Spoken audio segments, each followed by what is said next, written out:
राज्य सरकार को हर संभव सहायता देने के लिए प्रतिबद्ध है। Shri Shashank Mani ji, no question. श्री शशांक मनी जी, आदरणीय, already you are well aware on any minister statement. I think so there is no provision for supplementary or for any question. See sir, you are already senior member of parliament. You are quite aware that on the statement of any minister there is no supplementary question. आदरणीय सभापति जी, शशांक मनी जी, आपने मुझे इस budget पे कुछ वाक्य आप कहने के लिए सुसंगत दिया, नियमों में इसके दे लिए मैं देंगे। कृतज्ञ हूं। माननीय स्पीकर साहब विचार कर लेंगे उस पर। मैं देवरिया की जनता को भी प्रणाम करता हूं और इस सदन में बैठे हुए हर सदस्य को प्रणाम करता हूं।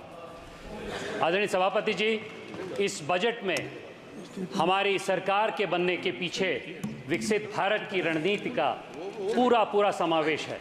इसमें हमारे पार्टी के संस्थापक आदरणीय दीनदयाल जी की भावनाओं का भी पूर्ण संस्थापक है और इसमें आदरणीय प्रधानमंत्री जी के मैक्सिमम गवर्नेंस और मिनिमम गवर्नेंस की भावना है।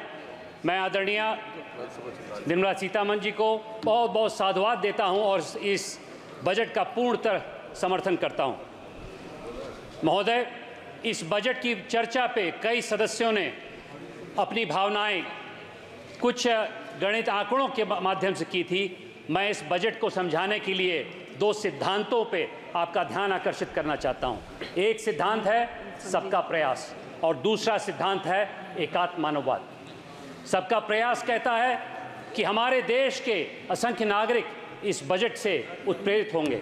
इस बजट से ही पिछले साल 8.2% की बढ़त हमारे अर्थव्यवस्था को हुई थी और मुझे पूरा विश्वास है कि आने वाले समय में 7% ज़्यादा होगी और उसके होते होते हम लोग अगले 5 साल में पूरे विश्व की तीसरी बड़ी अर्थव्यवस्था होंगी।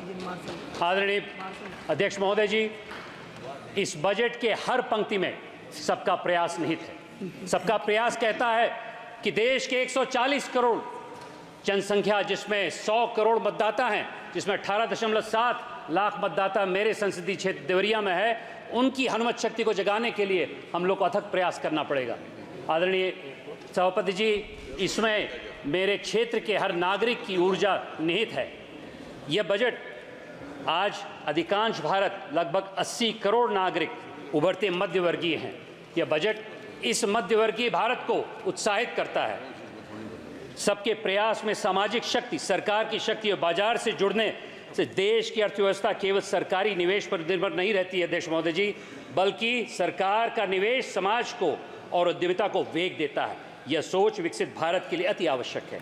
सबके प्रयास से ही हमारे देश ने कोरोना काल में अपनी डेफिसिट को 9.2% तक सीमित रखा, जबकि पूरे विश्व में बड़े देश 15% जा चुके थे। इसी के होते होते स्वच्छ भारत में, जल जीवन मिशन में अथवा चंद्रयान की उड़ान में सबके प्रयास की आभा निहित है। इसी के होते हुए इस बजट में छोटे जिले और शहरों में MSME में उत्साह जगाएंगे। नागरिकों को इंफ्रास्ट्रक्चर और प्लेटफॉर्म मिला जाएगा। पिछड़े वर्ग महिलाओं को संबल मिलेगा। यह बजट देवरिया की मालती यादव को प्रोत्साहित करेगा, जो आज की तारीख में जो मुद्रा लोन 10 लाख की थी वह 20 लाख की होगी। मेरे संसदीय क्षेत्र में चौरसिया जी जो ग्राम प्रधान है, उनको उत्साहित करेगा, क्योंकि उनको मालूम है कि 16,000 करोड़ का प्रधानमंत्री सड़क योजना उनके सामने आएगी। वहाँ के ब्रजेश तिवारी को उत्साहित करेगा जब उनको मालूम पड़ेगा कि 2.5 लाख करोड़ रेल का निवेश इसमें हो रहा है। आदरणीय अध्यक्ष महोदय जी, 8.8 लाख करोड़ का निवेश आज की तारीख में टेलीकॉम में होगा, तो मेरे संसदीय क्षेत्र में लोग उद्यमिता को डिजिटल से भी आगे ले जाएंगे। सभापति महोदय, सबका प्रयास एक कारण है कि हमारी फिस्कल डेफिसिट 5.6% से 4.9% तक आ गई है और अगले 1 साल में 4.5% तक नीचे जाएगी। दूसरा बिंदु जो बजट में समाहित है, एकात्म मानववाद की सोच। ये 80 करोड़ उभरते मध्य वर्ग के लिए संजीवनी होगा।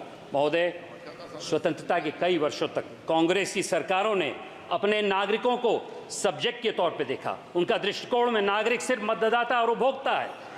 भारतीय जनता पार्टी और इस बजट में हर नागरिकों को उद्यमी और निर्माता भी है। इंडिया अलायंस इंडिपेंडेंस के बाद डिपेंडेंट बनाने के अलायंस है। इनका असली मायना डिपेंडेंट है। ये नागरिक को अपने पैरों पर नहीं खड़ा होने देना चाहती। यह बजट उनकी सोच पे बहुत बड़ा प्रहार है। यह बजट देवरिया और कुशीनगर जैसे टियर 2 और टियर 3 जिलों में रहने वाले जाति धर्म के परे भाजपा के समर्थकों के लिए है। कई सालों तक अंग्रेजी बोलने वाले बड़े शहर में बड़े पले कांग्रेस के खानदानी लोगों ने देश पर राज किया। सभापति महोदय जी, मैं कहना चाहता हूँ, यदि आदरणीय शशि थरूर जी ने, आदरणीय महुआ मोइत्रा जी ने और आदरणीय दयानिधि मरन जी ने मलयालम, बंगाली और तमिल में बजट में चर्चा रखी होती तो शायद इस सदन और देश को ज़्यादा शोभा देता। स्वतंत्र भारत का कटु सच तो ये है कि वही अंग्रेजी बोलने वाले वर्ग ने उन क्षेत्रों और नागरिकों को उपेक्षित रखा जहां स्वतंत्रता की असली लड़ाई लड़ी गई थी।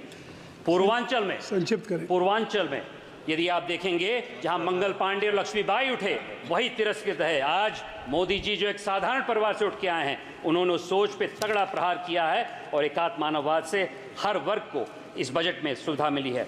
आदरणीय महोदय जी, किसानों के लिए 1.2 लाख करोड़, रोजगार कौशल के लिए अगले 5 वर्ष में 4 करोड़ अधिक रोजगार के लिए। अंत में मैं यही कहूंगा कि सबका प्रयास एकात्म मानववाद के सिद्धांतों के विपरीत गरीबी हटाओ के विपक्ष के नारे, खटाखट के वादे करने वाले इंडी गठबंधन का उद्देश्य देश की आर्थिक अराजकता की ओर ले जाना चाहता है। इनके होते होते हमारी फिस्कल डेफिसिट की धज्जियां उड़ जाएंगी और हमारा रेटिंग हमारे कुएं में फेंक दिया जाएगा। इनको सिर्फ और सिर्फ सत्ता का लाभ है। सबका प्रयास और एकात्म मानववाद 140 बहुत बहुत धन्यवाद उत्साहित करना था। 1 मिनट के लिए मैं अपनी बारी को विराम देना चाहता हूं।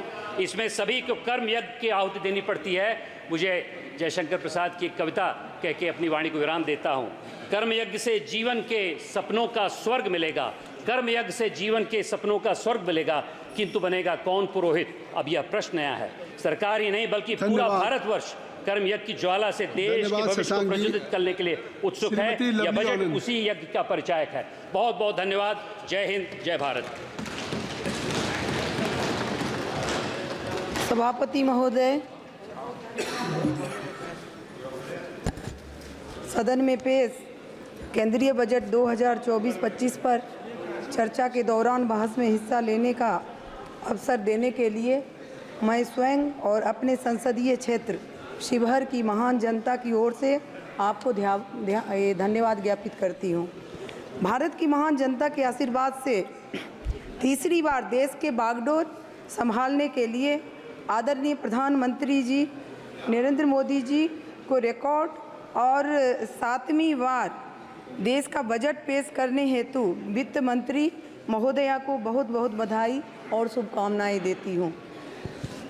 महिला सांसद होने के नाते एक महिला वित्त मंत्री को महिलाओं और लड़कियों के लिए 3 लाख करोड़ की महत्वाकांक्षी योजनाओं, महिलाओं द्वारा खरीदी गई संपत्तियों पर टैक्स की छूट, उज्ज्वला योजना के तहत निर्धन महिलाओं के लिए फ्री कनेक्शन, गैस कनेक्शन, विधायिकाओं में महिलाओं को 33% आरक्षण के लिए हृदय की गहराई से आभार प्रकट करती हूँ।